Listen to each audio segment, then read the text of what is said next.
शानदार मूवमेंट देख रहे हैं, बहुत बढ़िया मोमेंटम और बहुत बढ़िया प्राइस एक्शन आपको पूरे के पूरे शुगर स्टॉक में आता हुआ देख लिया। ये देखिए, आंध्र शुगर 3.25% ऊपर, 6% ऊपर आपको बलरामपुर चीनी ट्रेड करता हुआ दिखेगा। 3.25% की तेजी आपको धामपुर शुगर में आती हुई दिख रही है। द्वारिके शुगर का चार्ट लेके आइए डायरेक्टर साहब। यहां पर आप बहुत जबरदस्त रफ्तार देख रहे हैं, 37.70 प्राइस। राजेश सतपुते साहब से जुड़ेंगे। राजेश जी, कोई मोहर अगर आप द्वारिके शुगर पर लगाना चाहें, यहां पर आपको एक ब्रेकआउट थोड़े ही समय में आता हुआ दिखता है, 37.75। सर जी, काउंटर में मोमेंटम जबरदस्त है। ऑलरेडी ये रैली जो शुरू हुई है वो करीबन 28 से शुरू हुई है, जिसका टारगेट बनता है करीबन 42 का। तो मेरे हिसाब से अगर आपने पोजीशन बनानी है या आप मोमेंटम प्लेयर हो तो आपका स्टॉप लॉस होगा करीबन 36.70 का।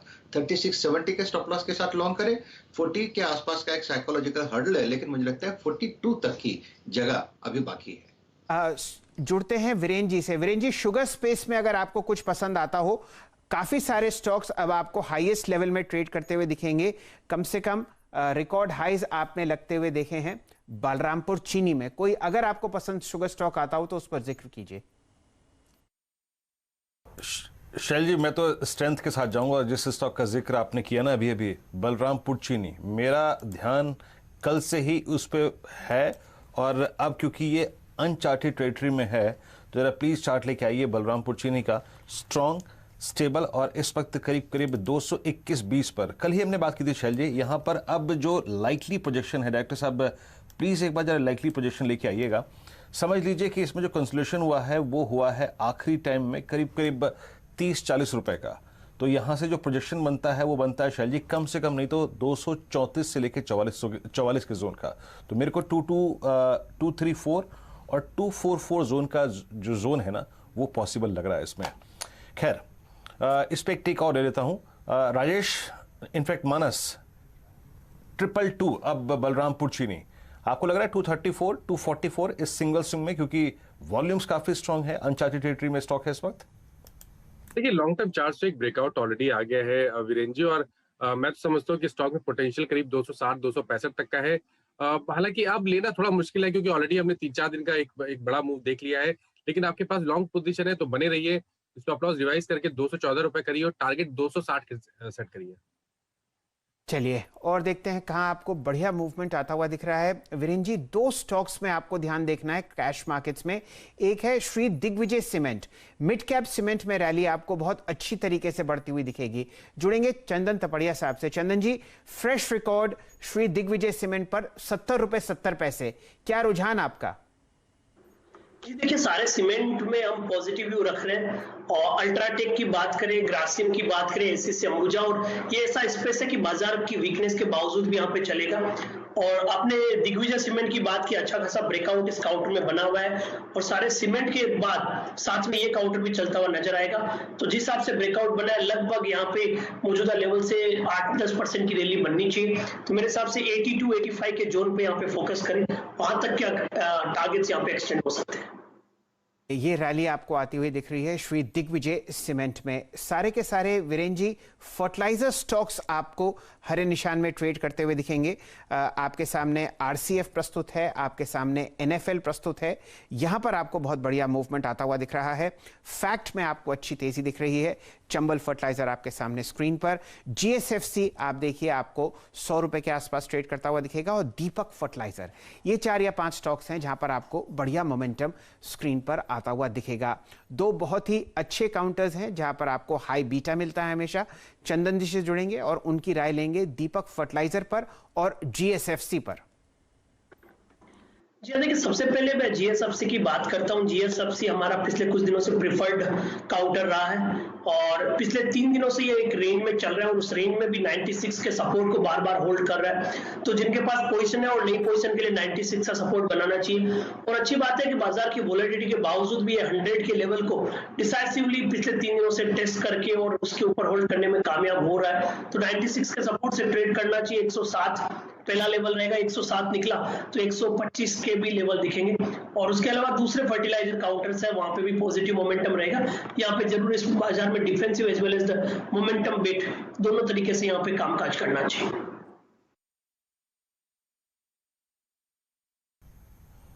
ओके तो इस बीच आप आइए जरा इंडेक्स की सॉफ्टनेस पर। इंडेक्स ने एक अटेम्प्ट लिया था, याद रखिएगा, बहुत अच्छा अटेम्प्ट लिया था 15,020 के ऊपर ट्रेवल करने के लिए। तो मैं एक पिक्चर ड्रॉ कर देता हूं शैल जी यहां पर कि 15,100 एक बहुत स्ट्रांग पॉइंट होगा जिसको हम रीगेन करने की कोशिश करेंगे, लेकिन बहुत हद तक ट्रेड कमिट ना करें इंडेक्स पे, क्योंकि इंडेक्स अभी तक जो मैंने ऑप्शंस की डेटा एनालाइज किए बहुत क्लियर पिक्चर नहीं दे रहा है। 15,100 और मॉर्निंग का लो 15,958, इस पर नजर रखिएगा। ये चैनल टूटेगी तो बड़ा स्विंग देगी। इस बीच अगर आप देखें कुछ दिग्गज बैंक्स जो थोड़ा सा अगर आप देखें प्रेशर में हैं, उसमें से इंडसइंड बैंक लेके आइएगा। इंडसइंड बैंक आज खासा प्रेशर देता हुआ 1062 पे 10 डेमा के नीचे ट्रेड करता हुआ। चंदन, आपकी राय इंडसइंड बैंक पॉसिबली अगर किसी का शॉर्ट कैंडिडेट है ये या फिर शॉर्ट ट्रेड लिया है तो क्या ये 1042 की तरफ जा रहा है क्या, 20 डे एक्सपोनेंशियल मूविंग एवरेज की तरफ? जी देखिए, मैं बैंकिंग काउंटर में यहाँ पे थोड़ा सा नेगेटिव व्यू रख रहा हूँ। उसका दो रीजन है। एक तो कल 35,500 का सपोर्ट था, उसको रेस्पेक्ट करके बाउंस दिया, और आज शुरुआती टिक में 35,500 तोड़ने के बाद जो बाउंस में आई है वो 35,500 है। तो 35,500 एक major decisive level bank Nifty के लिए है जिसको ये होल्ड नहीं कर पा रहा है, और उसकी वजह से ये कहीं ना कहीं 35,000 और 34,650 की तरफ फिसल सकता है। तो थोड़ा सा यहाँ पे बैंकिंग काउंटर में और बैंकिंग इंडेक्स में कॉशियस व्यू रहेगा।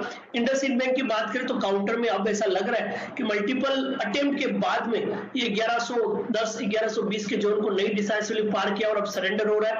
आज एक परफेक्ट बेरिश कैंडल बना रहा है और आज का जो हाई है 1084 वो एक मेजर रेजिस्टेंस बन गया है स्पॉट में, और उस रेजिस्टेंस की वजह से 1020 1000 तक के लेवल के लिए काउंटर फिसल सकता है। ये राय आपको इंडसइंड बैंक पर आती हुई दिख रही है। एक सेक्टर जहां पर कल हम लोगों ने तेजी पकड़ी थी वो थी लॉजिस्टिक्स स्पेस। गति पर नजर डालिए मानस जायसवाल साहब, यहां पर आपको 112 का प्राइस आता हुआ दिख रहा है। ये हाई बीटा काउंटर है और पूरा का पूरा बाजार केंद्रित है इस वक्त ओपनिंग ट्रेड खेलने में कम से कम लॉजिस्टिक्स की तरफ। कोई राय अगर आप गति पर दें? और एक और company transport corporation of India, ये देश की सबसे बड़ी ट्रकिंग कंपनी है, 260 रुपए प्राइस आपके सामने। इन दोनों काउंटर्स पर आपकी चर्चा। देखिए, पहले गति की बात करते हैं। शैल जी, गति ने डेली चार्ट पे एक ब्रेकआउट दिया है।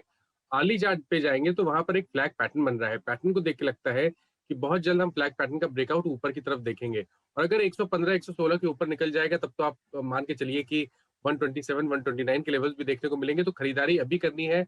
114 रुपए के भाव चल रहे हैं, अभी खरीदारी करिए, 109 रुपए के स्टॉप लॉस रखिए और कम से कम 126 के टारगेट सेट करिए। टीसीआई ने जस्ट अभी ब्रेकआउट दिया है तो आपको अभी अभी खरीदारी करनी है।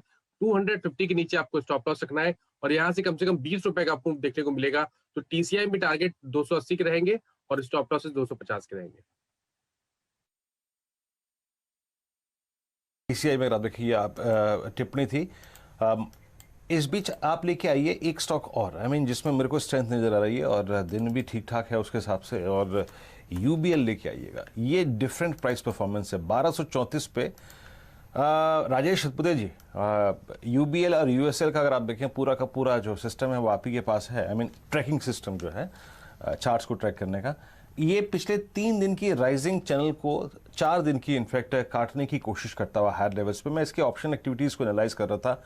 ऑप्शंस में थोड़ी लिक्विडिटी कम है, but as far as future is concern, जहां तक फ्यूचर का सवाल है वहां पे स्ट्रेंथ दिखाई दे रही है। 1234.95 क्या कहते हैं, किसी छोटे स्टॉप लॉस के साथ अगर इसे प्ले करना हो, आज का low exactly 20 day exponential moving average था, क्या अप्रोच रहेगी आपकी इस पर? वीरेंद्र, मुझे लगता है कि अप्रोच पॉजिटिव ही रखनी पड़ेगी, और वैसे भी गर्मी है तो ये चलेंगे। तो यहाँ पे कहीं ना कहीं लगता है कि अपने इंपॉर्टेंट लेवल्स को इसने अभी जो जिसका आपने जिक्र किया 1215 1220 ये क्लस्टर के ऊपर, तो इसका बायस पॉजिटिव होगा और एक प्रोबेबली एक शॉर्ट कवरिंग रैली मिलेगी जिसका टारगेट अगर आप देखें तो 1270 के आसपास का होगा। 1270 1280 ये रेंज होगी।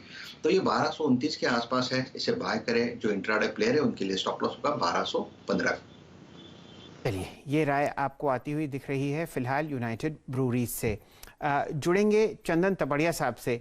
चंदन जी, एक अच्छा मूवमेंट आपको आता हुआ दिख रहा है शॉर्ट साइड पर स्टेट बैंक ऑफ इंडिया पर। कोई राय अगर आप देना चाहें? 386 दिन का लो।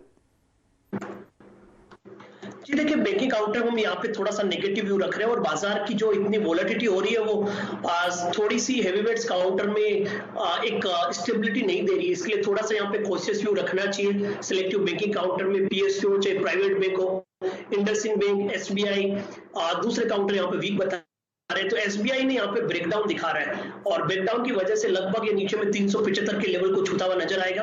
यहाँ पे 380 का पुट लेना चाहिए जो लगभग 14 रुपए के आसपास चल रहा है। 11 रुपए का स्टॉप लॉस लगी है और ये 380 का पुट 20 रुपए जाने की क्षमता रख रहा है। एसबीआई ने आज एक गैप डाउन के साथ ब्रेकडाउन दिया है, इसके लिए काउंटर में अब 397 का रेजिस्टेंस रहेगा और नीचे में 378 380 के जोन टेस्ट होते हुए नजर आएंगे।